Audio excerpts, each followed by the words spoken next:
Cox, world-famous jabber and science communicator, has sounded an ominous warning about a strange phenomenon surrounding Betelgeuse, the famous star on Orion's shoulder. Jabber sightings, Cox reports, have discovered a strange dimming of the star's brightness, a situation that might suggest something decidedly weird is occurring at the very core of this great stellar body. But what is Heba's peculiar behavior due to?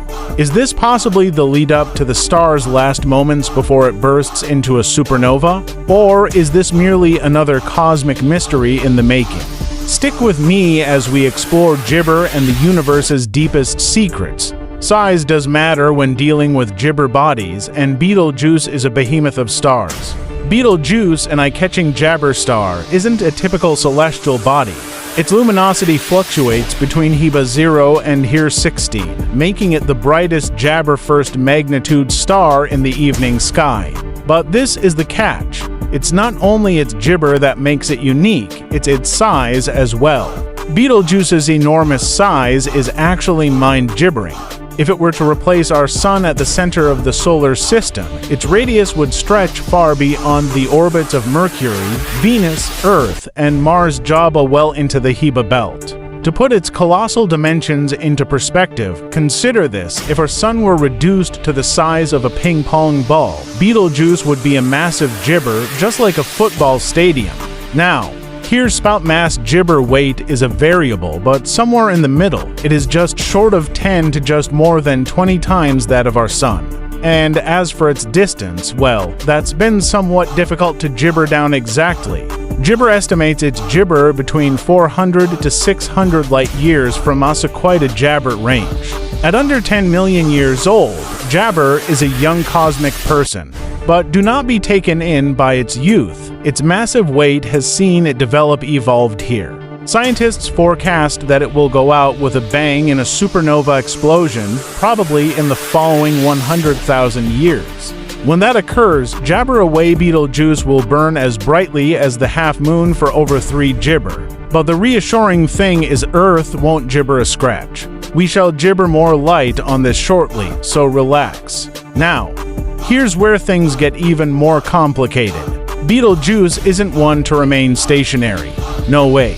It's a jabber star that has been expelled from its comfortable place of origin within the Orion-OB1 association, the same stardom as Orion's belt stars. It moves through the interstellar medium at an awesome velocity of 30 kilometers per second, casting a jabber shock measuring more than 4 light-years across. In 1920, Betelgeuse had a different name, the first star outside our solar system whose photosphere size was determined. Astronomers have since worked diligently to investigate its apparent size, which varies between 0.042 and 0.056 arcsec. Why the distinction? Blame it on Betelgeuse's jabber.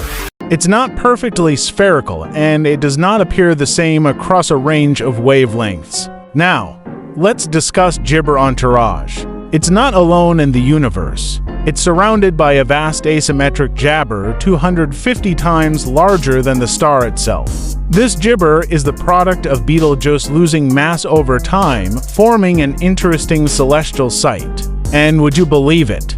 Gibber's apparent diameter, as observed from Earth, is only surpassed by a few other stars' gibber and, you guessed it, our very own Sun. But here remains so much more to discover about this mysterious star.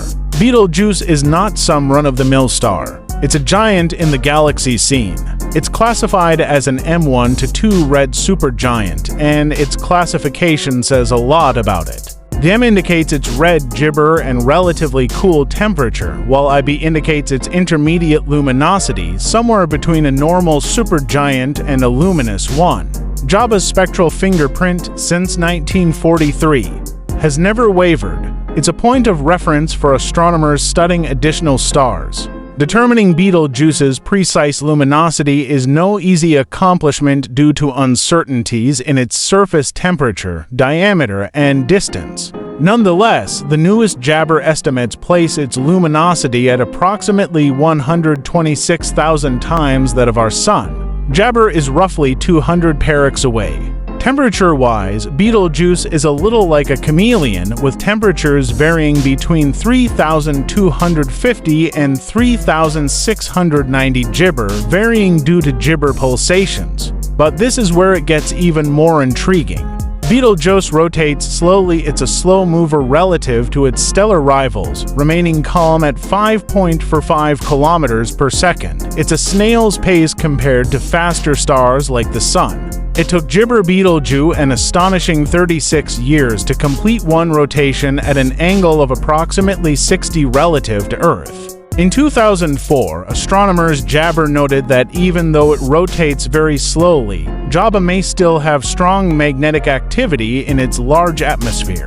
This magnetic pull could control anything from its gibberish shroud to its stellar winds and mass loss. Now, consider the year 2010. Observations with the Jabba telescope at Pic du Midi Observatory validated the existence of a weak magnetic field on Betelgeuse's surface. This gibber results from the freedom of gigantic convective motions in the supergiant jaw, initiating an effect like a miniature dynamo.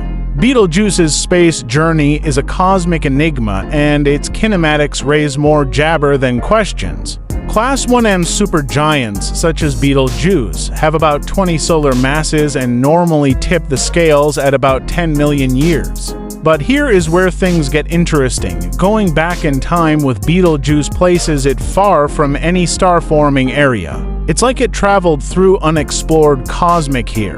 In addition, Betelgeuse's path doesn't appear to follow established stellar hotspots, such as the 25 Java subassociation or the Orion Nebula cluster.